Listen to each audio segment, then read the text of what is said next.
before this trip, I've hunted a lot of different species, but I've never hunted Coues deer before. And I have so much respect for these things. They're undoubtedly the hardest animal that I've hunted with a bow. They're just, I mean, they're hard to find. They're hard to stalk on, and they are just absolutely jittery as hell. Yeah, I mean, we can just like pop around there, and then, I mean, because then I think just get up on there, right from there if you want. Yeah, because why not? And then I think there may be there's probably some stuff on the other side. And then if we want to, we can figure out where we'll be.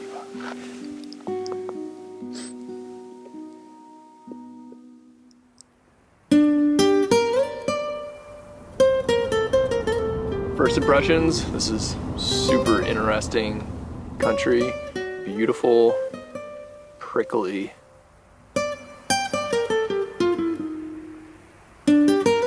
Definitely very prickly country.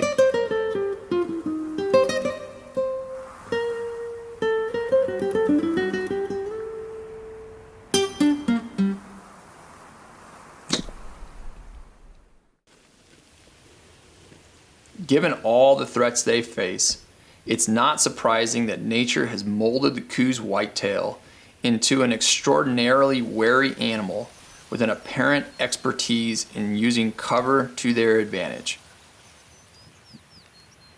Spotting these deer requires patience, persistence, and really good glass. Sometimes I feel like the landscape and the Coues deer are in cahoots. Because like where they hang out, when it comes to bow hunting, like that's what we're out here doing right now. We're trying to spot and stalk Coues deer. And on top of them being so hard to find, getting in on them is no easy task. One, they're super on edge, the Coues. Okay, so you're dealing with that. But two, everything is loud and crunchy and thick. So, I mean, we walked through some stuff yesterday. It was like, you know, there wasn't really a path. You're just kind of breaking branches trying to get through. And that's what these Coues thrive in. We're starting to see kind of deer all over the place. Got deer over there, deer down below us. Got like 3 bucks so far, but nothing huge yet. But it's a good sign so far. Like we're just gonna keep looking around. Been watching these bucks across the canyon. There's about 3 of them that are rutting these does. And I'm gonna bomb over there. I'm gonna sneak up one of those finger ridges and see if I can't get in on them. And just kind of be in the zone and get the wind right and see if I can't get lucky. So I gotta bomb down, cross a couple of creeks, and get over there. It's gonna take me 30 or 40 minutes to get over there. So I'm gonna get hustling.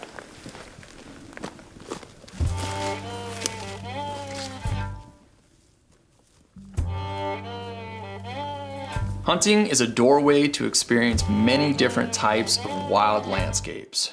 From caribou and Sitka blacktail hunts in the far north of Alaska to elk and mule deer hunts in the wilds of the northern Rocky Mountains. I've been fortunate to have been able to hunt my way across many wonderful wildlands. And now, Coues deer hunting has brought me to the wild Sky Islands of Arizona.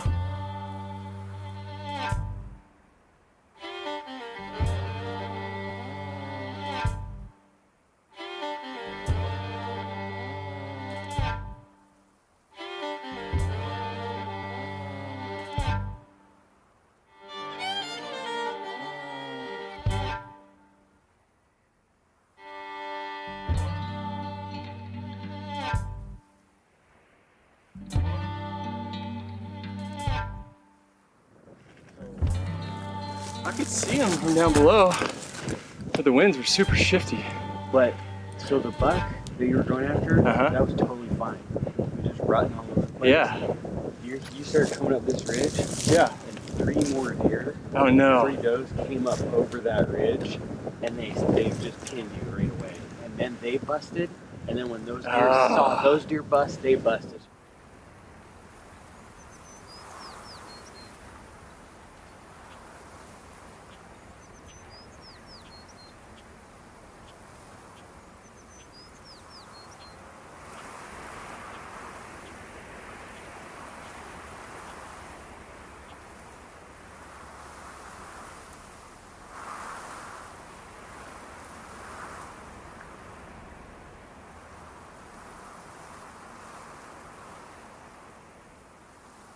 We got a few bucks kind of milling around that mountainside over there.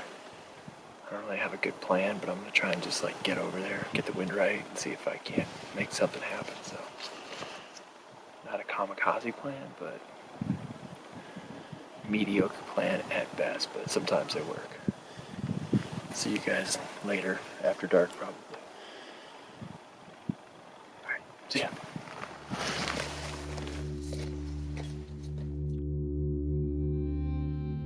The animals we hunt are a direct reflection of the lands they inhabit, and consequently, our hunt methods must be as well. One thing that's different for me about hunting these islands is I think we're used to like in the Northern Rockies or Alaska where you have these just giant wilderness areas where you can get up on high on a peak and the mountains just go on forever, you know, every direction you look. And here, it's like there's still this sense of like incredible wildness in these like tinier little packages. So this is much smaller, like you can see the beginning and the end if you get far enough away of all of these little Sky Island mountain ranges, which is not something I'm used to at all. But yet when I look at them, they're just rugged, just super rugged and just difficult to get in and out of.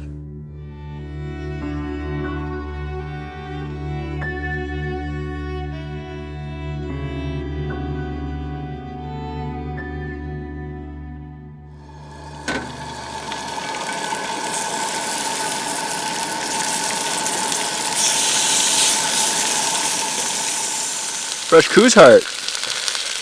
Ready for this, Josh Kirchner? I'm super ready. First time eating heart. Super soaked. Right, Josh?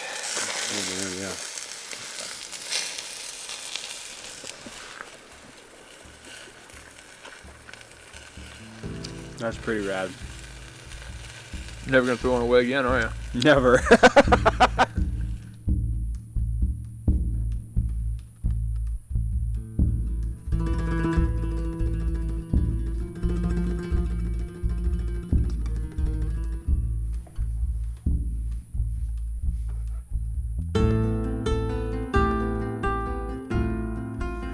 What are we doing? We're coosing. Coosing. For bruising. That's right. Yeah. New terrain. Kind of nice. It's like personally. I don't feel like there's ever an ugly morning in the desert. No, the sunrise is in Arizona. I appreciate you doing that for us. For painting the sunrises for you. Yeah. My pleasure. My pleasure. Yeah. Appreciate it. Moved up the drainage a bit. Got this big basin over here. It looks super ruddy. So have me like run across some brush again. Get beat up. Come back over. Go back over. Us being up here like, oh no, oh that's gotta hurt. Oh, it does. Yeah, you know. Brad loves cat claw, by the way.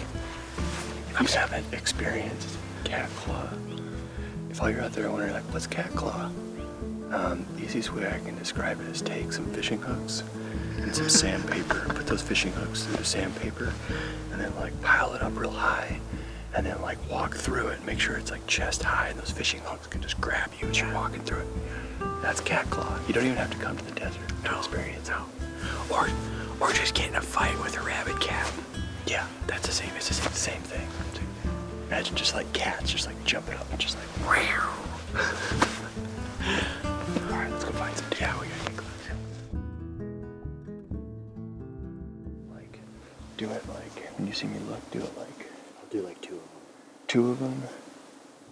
Yeah, it means he's gone like more than 20 yards. Okay. More than like 20 or 30 yards. Okay. And if you can't see him, I'm gonna go like this. Yeah, good idea. I like that. Getting better at our signals here. Any other signals we should pick up? If you look up here and I just fall over, that means you shot him.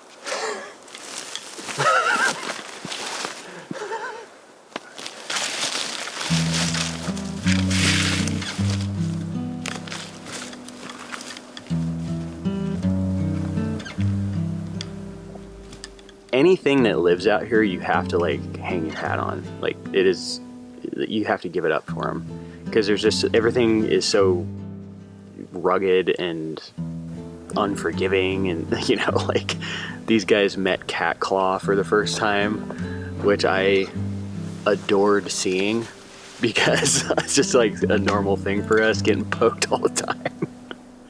That's how the desert is though, like there's very little water, everything wants to hurt you, but underneath all of that there's this thriving ecosystem out here.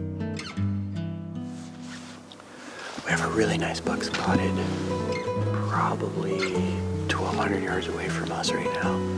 Brad's on his way over. The buck is just being very calm and feeding. He's alone, which is great.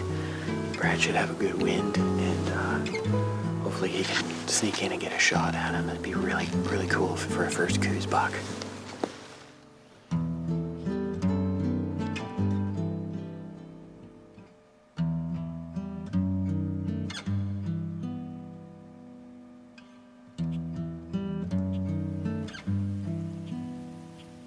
Looks like he's to the left of a scraggly oak. Okay. He's directly straight above those two things. Oh, he is?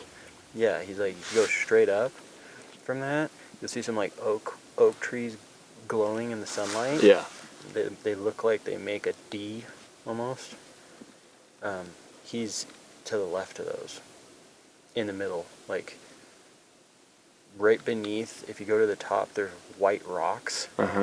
He's between those white rocks and the two little things sticking out that you're telling me about. Oh, there he is. Yeah, I got him now. I got him again. Oh, yeah. See his body, how like thick Yeah, yeah. That's a nicer buck for sure.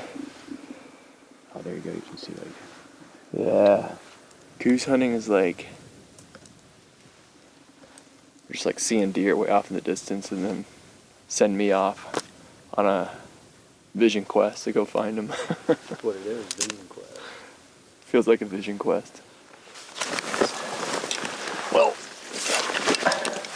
got a nice buck spotted, but he's a long ways away. So we're gonna go down, crawl through some brush, some cat's claw, some manzanita, get to the next ridge, and then see if we can't relocate him. Be a little closer. He was very fixated on a doe, which is good. It makes him easier to sneak in on. But we need a closer look. See if we can't get a little bit more steady wind before getting really close to him. So here we go.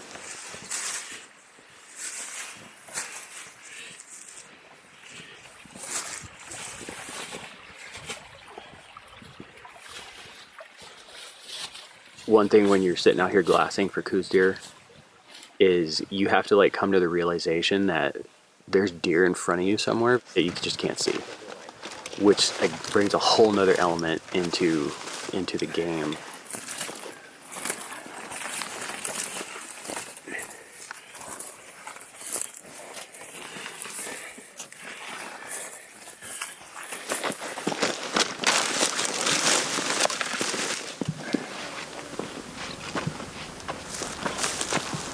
This is the meanest place I've ever hunted. I was gaining a profound level of respect for this incredibly challenging art of hunting Coues deer bucks after I came up empty-handed one stalk after another. So we found that buck again, and it looks like we think he's bedded down underneath like an oak tree. And the way the wind's blowing right now, I'm gonna go try and get set up on the little finger ridge, sneak up and over across from him and just kind of wait him out until hopefully he beds down for a couple hours. And if he stays in that general vicinity, I should have maybe a 60 or 70 yard shot.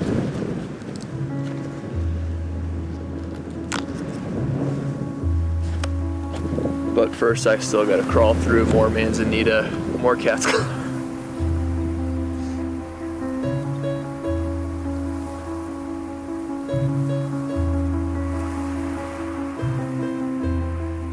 Hunting mule deer bucks back home with a bow and arrow is certainly a challenge.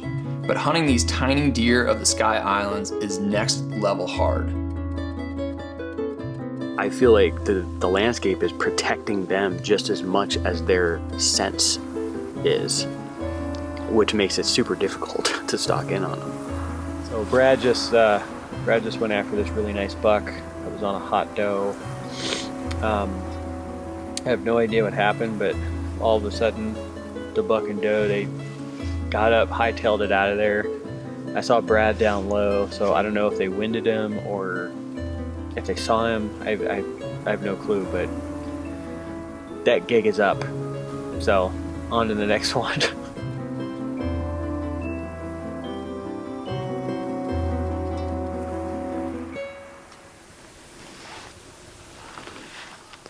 All right, so we have no idea where Brad is. So we moved back towards our camp in hopes that Brad would kind of come this way, because this is where we were seeing most of the deer last night. We're just gonna sit here, look for deer, and look for Brad, I guess.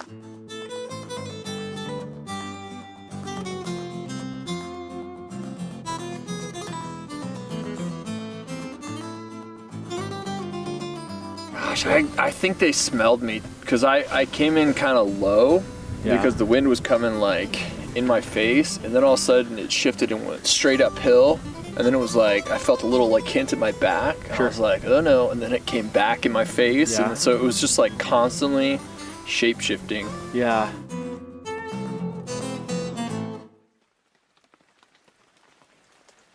He's a dandy. He's a 1, 2, 3. He's got like 4 points. Got a decent little buck.